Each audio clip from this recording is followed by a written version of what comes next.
तो बेटे ये जो आपका सबसे पहले आपको क्या करना है इस सीयूटी 2024 में जो आपका पेपर होगा, इस पेपर के लिए इकोनॉमिक्स में आपको 40 क्वेश्चंस अटेम्प्ट करने हैं, जस्ट 40 क्वेश्चंस। टोटल 50 क्वेश्चन आपके पेपर में आएंगे।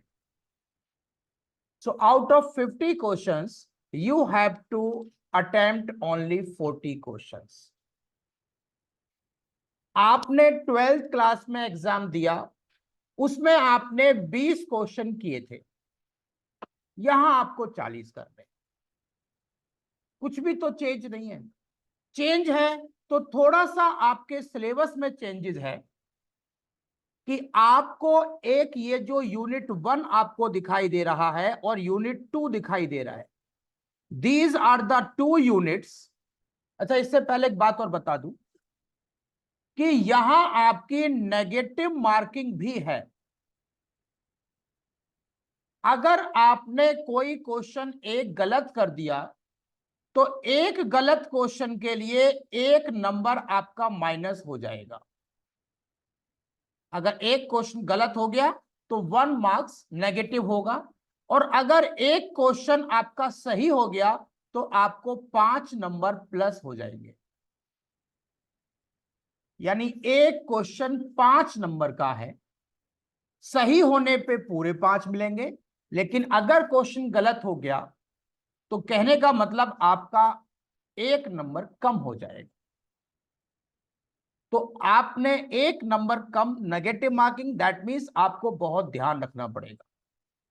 वो 40 क्वेश्चन जो सिलेक्ट करने हैं वो वही क्वेश्चन होने चाहिए जिसमें आपकी अच्छे से नॉलेज हो।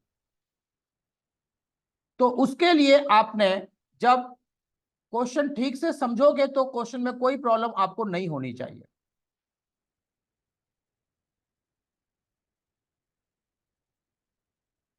हर क्वेश्चन में चॉइस को ध्यान से सुनना है पर देखना है आपने। फिर आपको लगता है अगर फर्स्ट साइट में आपको आंसर मिल जाए तो आप उसका आंसर मार्क कर दें। अगर नहीं मिलता है तो आप दूसरे ऑप्शन की ओर जाएं, क्योंकि 10 क्वेश्चन छोड़ना बहुत मुश्किल होता है। करना आसान है बेटे, क्वेश्चन को छोड़ना मुश्किल है। क्योंकि क्या छोड़ें, 10 क्वेश्चन का पता भी नहीं चलेगा। अब पेपर कंप्यूटर पे होता है या आपका पेपर मोड में होता है, इसकी इंफॉर्मेशन आपको बाद में मिलेगी। तो बेटे ये जो आपका सबसे पहले सिलेबस है, ये वो सिलेबस है जो आपने 11th क्लास में पढ़ा था। एक कॉन्सेप्ट है what is micro economics and central problems. 2 concept हैं आपके ये माइक्रो इकोनॉमिक्स के। फिर है कंज्यूमर बिहेवियर एंड डिमांड, जिसमें कंज्यूमर्स इक्विलिब्रियम आपको पता होना चाहिए, utility approach, 1 commodity and 2 commodity case. ध्यान रहे यूटिलिटी अप्रोच है, इंडिफरेंस कर्व अप्रोच नहीं है। यूटिलिटी है तो उतना ही पढ़ना है। डिमांड है आपके पास और डिमांड के बाद इलास्टिसिटी है उसकी। ये वो सिलेबस है जो बच्चे ने 11th क्लास में पढ़ा होना चाहिए। तो आज मैं आपको इस टॉपिक के बारे में बताऊंगा।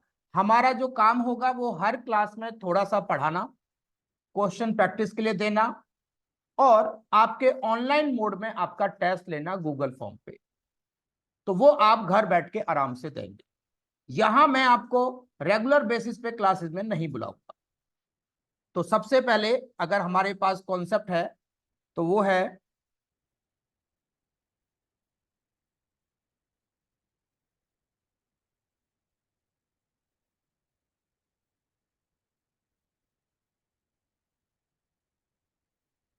ये देखिए, ये है हमारा पहला टॉपिक जो आपको सबको पता होना चाहिए।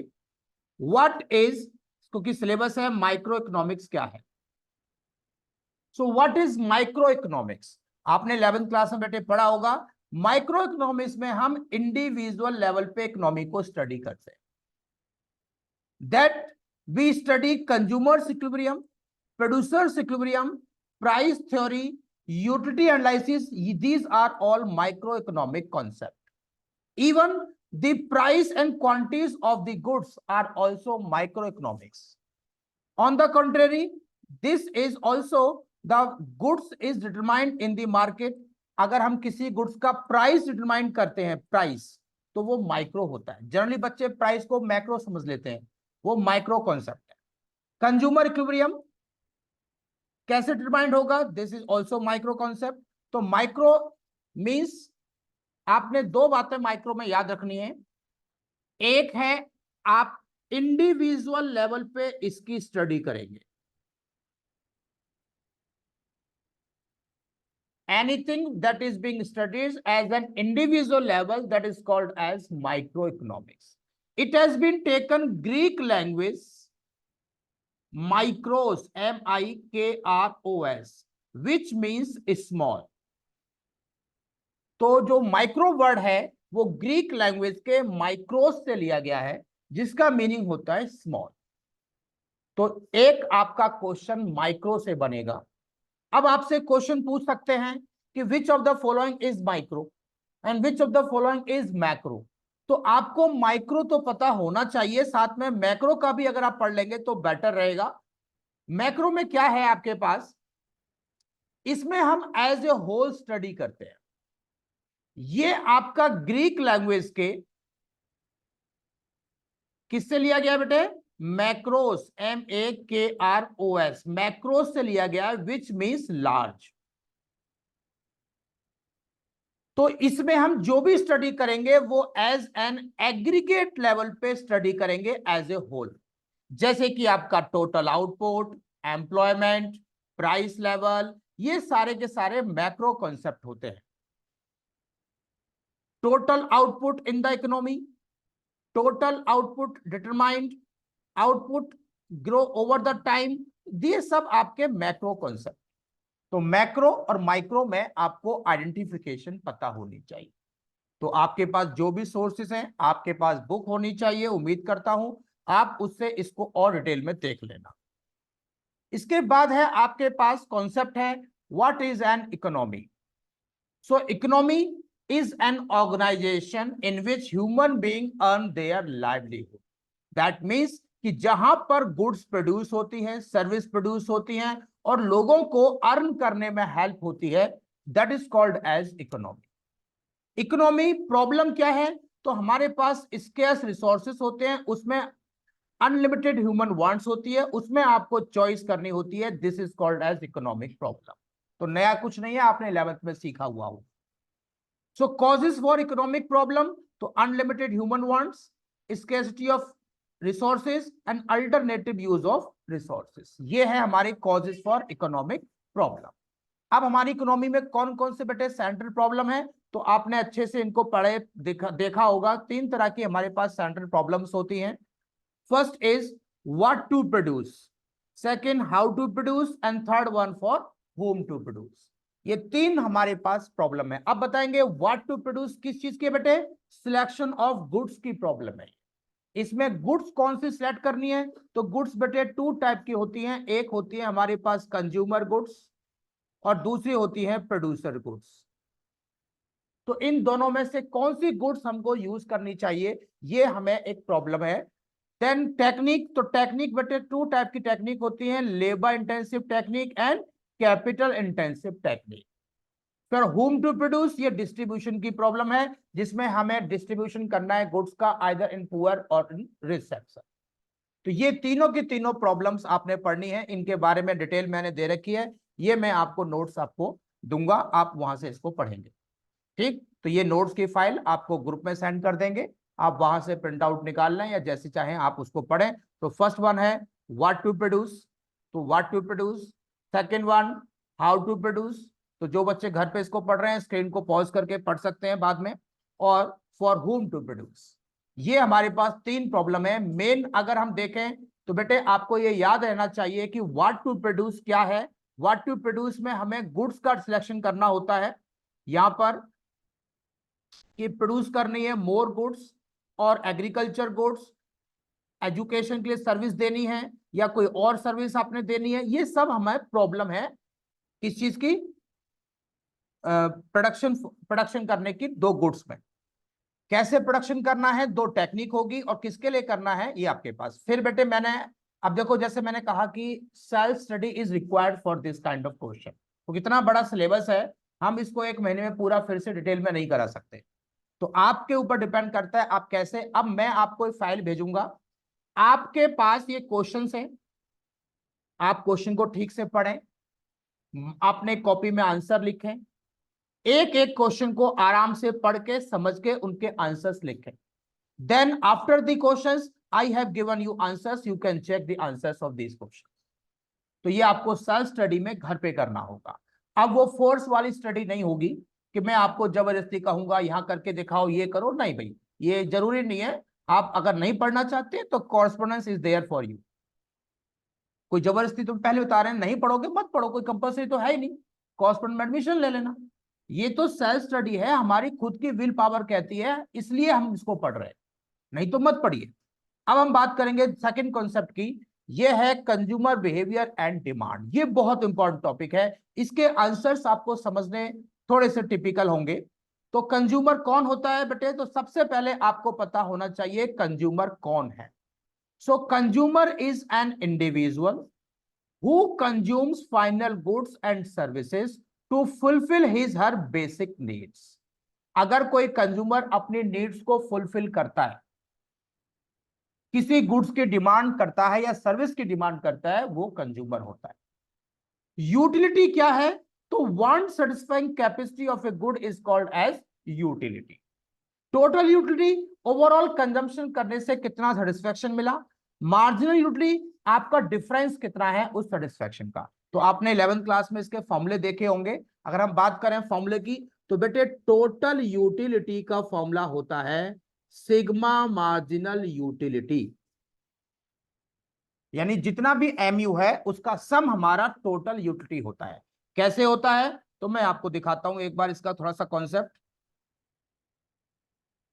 Look at this first one, suppose these are the units 1 2 3 4 5। ये आपके पास मार्जिनल यूटिलिटी गिवन है, लेट्स से 3 2 1 0 एंड -1। अब टोटल यूटिलिटी अगर आपको इससे फाइंड करनी है, तो टोटल यूटिलिटी का फॉर्मूला मैंने बताया sigma M U, marginal utility का टोटल। तो पहले 3 है, आप 3 लिख दीजिए, 3 में आप नेक्स्ट 2 ऐड कर दीजिए 5, 5 में +1 ऐड कर दीजिए 6, फिर 0 ऐड कर दीजिए 6, फिर -1 ऐड कर दीजिए 5। This is the total utility. तो आपसे एग्जाम में कोई ऐसा क्वेश्चन बना के दे सकते हैं जिसमें आपको टोटल यूटिलिटी बता करे कि इसमें कितनी होगी। इसी तरह से अगर हम क्वेश्चन आपको इस तरह से दे दें, सपोज यूनिट्स 1 2 3 4 5, और आपको हमने total utility they the, let's say 10 18 18, फिर से 10 और 5, और आपको कहे कि मार्जिनल यूटिलिटी निकालिए, तो बेटे मार्जिनल यूटिलिटी का फॉर्मूला होता है total utility number minus total utility number -1, इस तरह से माइनस करिए, और इसका फॉर्मूला होता है delta T U divide by delta Q. तो अब पहले 10 लिख दीजिए, इसमें से इसको माइनस करिए, ये वाली वैल्यू आ जाएगी 8, इसमें से इसको माइनस करेंगे नीचे से ऊपर, ये वैल्यू आ जाएगी 0, इसमें से इसको माइनस करिए, ये वैल्यू आ जाएगी -8, और फिर इसमें से इसको माइनस करेंगे, ये वैल्यू आ जाएगी -5। ये है आपके पास marginal utility and total utility का कॉन्सेप्ट। तो इसको आपको अच्छे से पता होना चाहिए सभी बच्चों को, क्योंकि इसके बेस पे कोई ना कोई न्यूमेरिकल कॉन्सेप्ट आपका आएगा। Then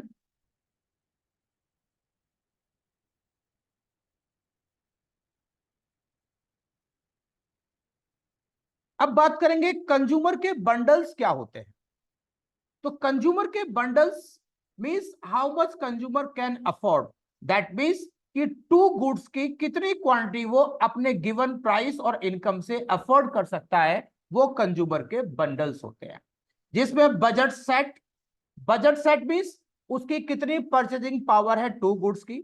budget line how much goods he can purchase, तो बजट लाइन की इक्वेशन होती है, ये बजट लाइन की इक्वेशन है, इसके बेस पे अभी हम क्वेश्चंस भी आपको कराएंगे। कंज्यूमर का budget, how much income he has. Monotonic preferences, how much preferences he is giving to one bundle over the other bundle. And budget line में चेंज कैसे होगा, and marginal rate of substitution क्या होता है। तो इसके base पे हम बजट लाइन के कॉन्सेप्ट को थोड़ा सा आपको बताएंगे। सपोज करें, look at this question, each and every one students watch this question. अब पहले क्वेश्चन में आपको बोल रहा है, right the equation of budget line. Budget line की इक्वेशन लिखनी है। तो बेटे बजट लाइन की इक्वेशन आपकी होती है, फर्स्ट क्वेश्चन के लिए, money equals to price of X quantity of X plus price of Y quantity of Y. ये बजट लाइन की इक्वेशन होती है।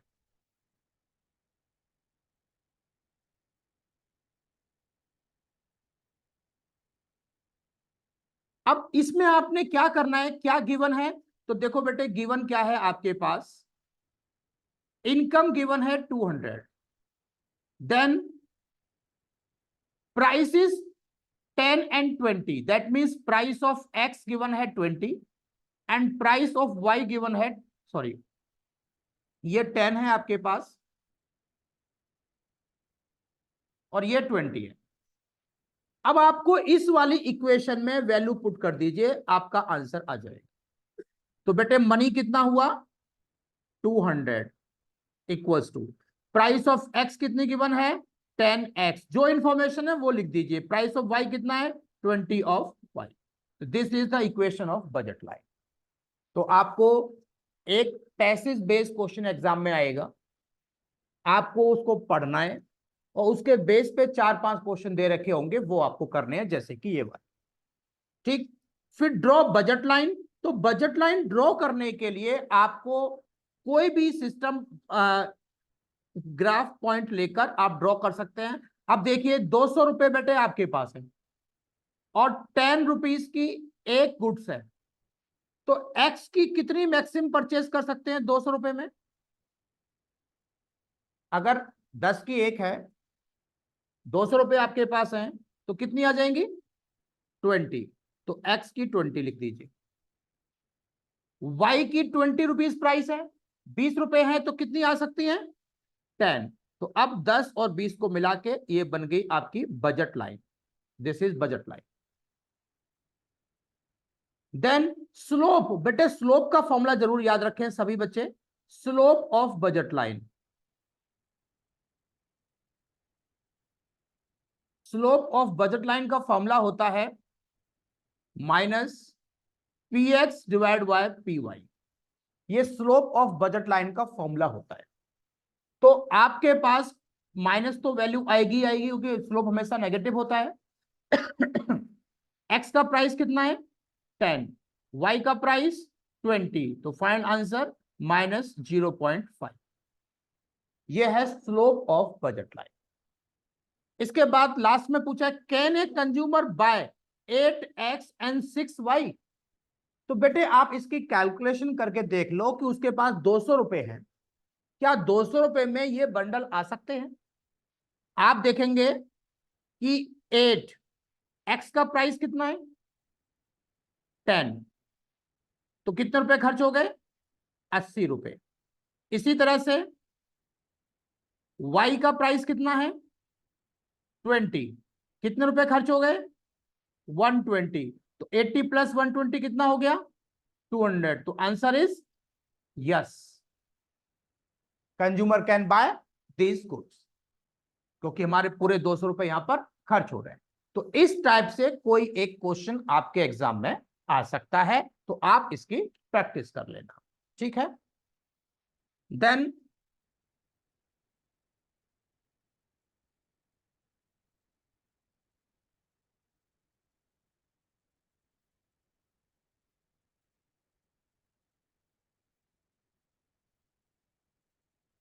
जैसे कि मैंने कहा कि आपके सिलेबस में कंज्यूमर इक्विलिब्रियम है, तो consumer equilibrium is a situation where consumer spending his given income in such a way that getting his maximum satisfaction and further has no tendency to change.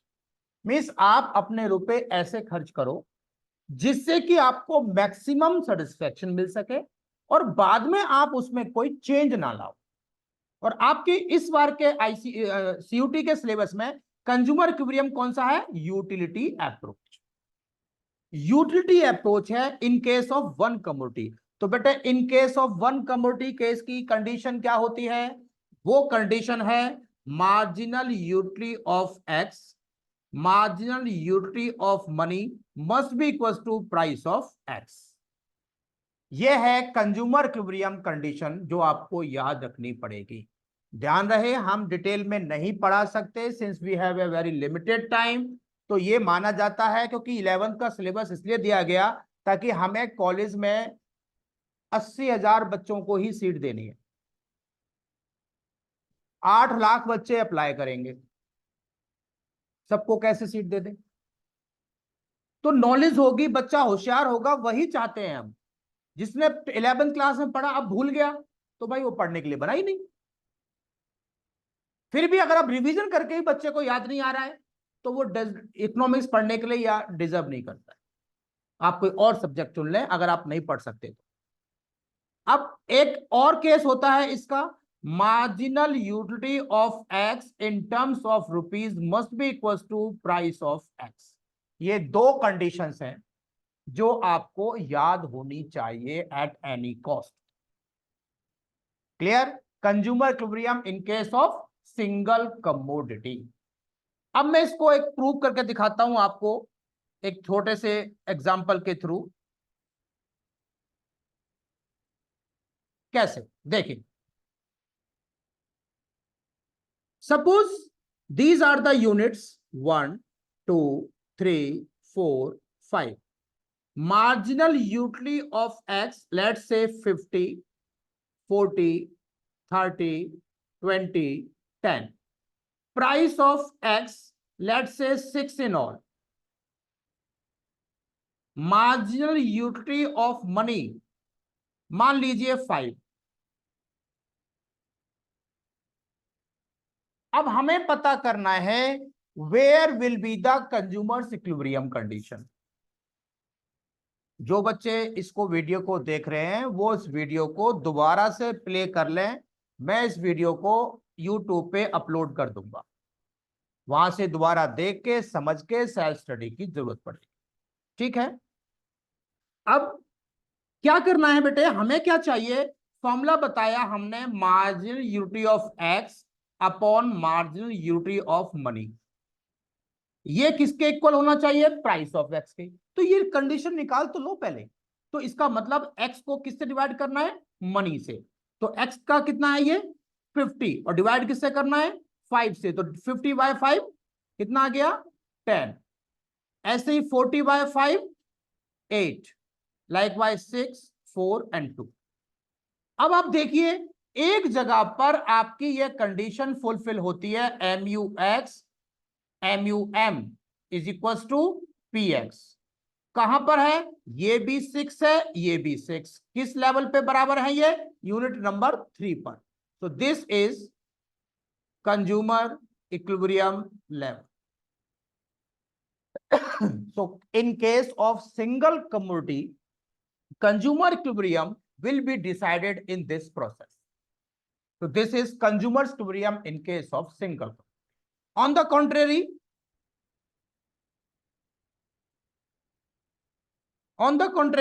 Second concept है आपके पास two goods case में, marginal utility of X price of X must be equal to marginal utility of Y and price of Y. ये हमारे पास case है। तो आपके syllabus में यूटिलिटी का यही केस है, 1 कमोडिटी एंड 2 कमोडिटी केस। तो इसको आपको अच्छे से करना है। मैंने इसके नोट्स आपको ग्रुप में सेंड कर दूंगा। जो बच्चे यूट्यूब पे देख रहे हैं वो मुझे एक मैसेज कर दें मेरे नंबर पे, मैं आपको नोट्स भेज दूंगा अगर आपके पास नोट्स ना हो तो।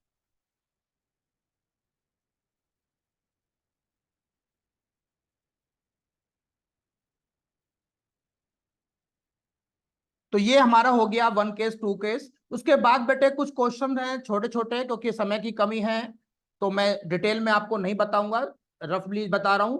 क्वांटिटी डिमांडेड क्या होता है? Overall quantity demanded by consumer at a given price is known as quantity demand.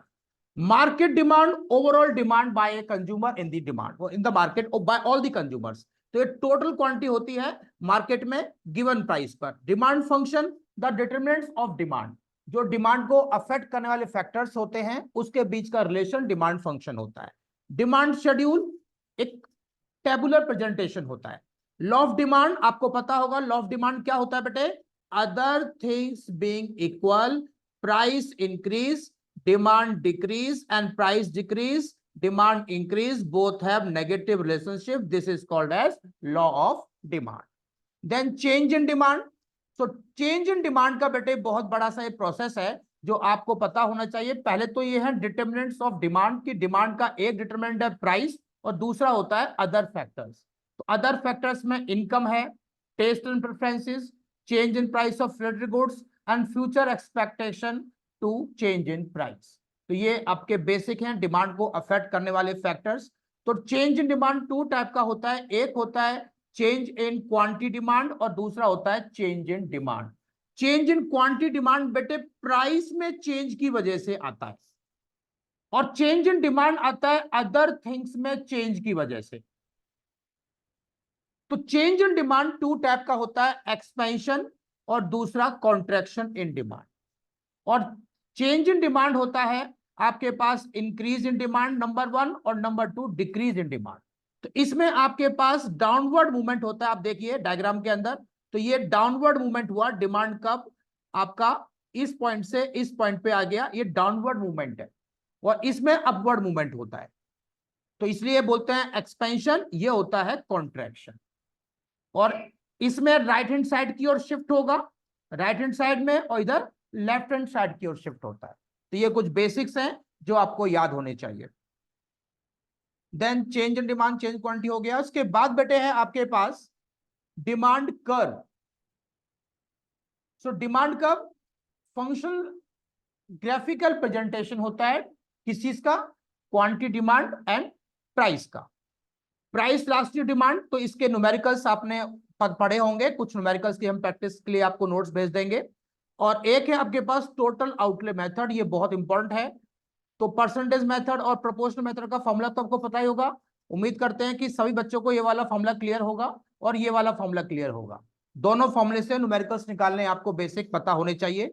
Next है आपके पास, ये पहले आपने 11th क्लास में नहीं पढ़ा था, टोटल एक्सपेंडिचर मेथड। ये आपके सिलेबस में है, इसको अच्छे से पढ़ना है। इसको मैं थोड़ा सा डिटेल में आपको बता देता हूं।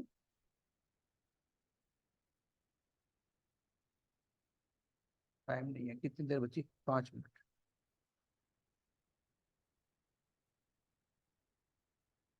देखिएगा, टोटल आउटले या एक्सपेंडिचर मेथड,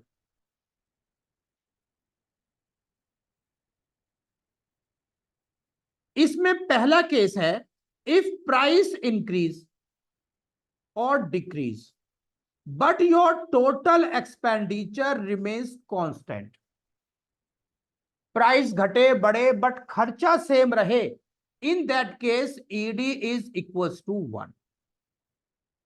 सेकंड केस है if price increase total expenditure decrease, price decrease total expenditure increase. In this case, both have positive relationship, then ED is less than 1. And third case, if price increase, total expenditure increase, price decrease, total expenditure decrease, both have, ये negative था sorry, इधर negative बेटे और इधर positive relationship है, that case ED is greater than 1। तो ये 3 case हैं जो आपको याद रखने पड़ेंगे। तो वही यहां पर लिखे हैं तीनों केस, इसको पढ़ेंगे। उसके बाद है ज्योमेट्रिक मेथड। तो ज्योमेट्रिक मेथड भी आपके सिलेबस में है। इसमें हम lower segment divide by upper segment करके इसके आंसर्स निकालते हैं। कैसे निकालते हैं वो भी मैं आपको बता देता हूं। देखिएगा, इसमें हमें क्या करना होता है, एक सिंगल डिमांड का बनाना है। अब इस डिमांड कर्व पे सपोज ये है ए एंड बी, हमने एक सेंटर में पॉइंट लिया सी। अब फॉर्मूला होता है ईडी का, लोअर सेगमेंट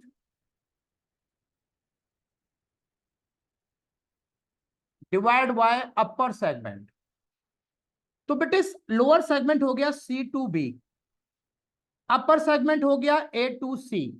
अब आप देखिए अगर हमने सेंटर में पॉइंट लिया तो ये एरिया और ये एरिया दोनों इक्वल हैं, that means C B upon A C equal है, तो आंसर हो गया 1। तो इस पॉइंट पर एडी इक्वल्स टू 1। ऐसे ही आप एरिया को देखकर इसमें जज कर सकते हैं कि ईडी आपकी लेस देन है या मोर देन।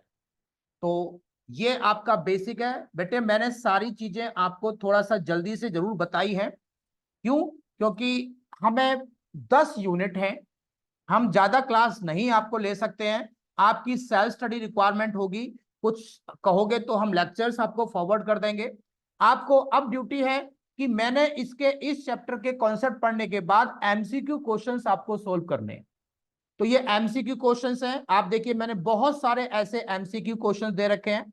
इस तरह से आप अगर यूट्यूब पे देख रहे हैं तो मुझे आप मैसेज कर दें, मैं आपको पूरी फाइल ये सेंड कर दूंगा, क्योंकि सारे क्वेश्चन हम नहीं दिखा सकते।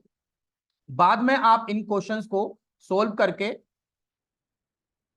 लास्ट में अपने आंसर्स को वेरीफाई कर सकते हैं। ये हमने 50 क्वेश्चंस में दिए हैं इस टॉपिक के, तो अपने आंसर्स को बाद में मैच कर लें। पर ध्यान रहे आप सेल्फ स्टडी कर रहे हैं, चोरी करना अलाउड नहीं है, क्योंकि खुद पढ़ना है, मन से पढ़ रहे हो इसलिए पढ़ रहे हैं, अदरवाइज आपको पढ़ने की रिक्वायरमेंट नहीं है। फिर मैं इन दोनों टॉपिक के बेस पर आपका एक टेस्ट लूंगा, आपको गूगल फॉर्म पे टेस्ट मिल जाएगा और तुरंत चेक होके आपको दिख भी जाएगा। तो इस तरह से पहला टॉपिक हमारा आज मैंने पूरा कराया है। नेक्स्ट क्लास में मैं अब सेकंड टॉपिक के बेस पे आपको बताऊंगा, तो आप इसको तैयार करें।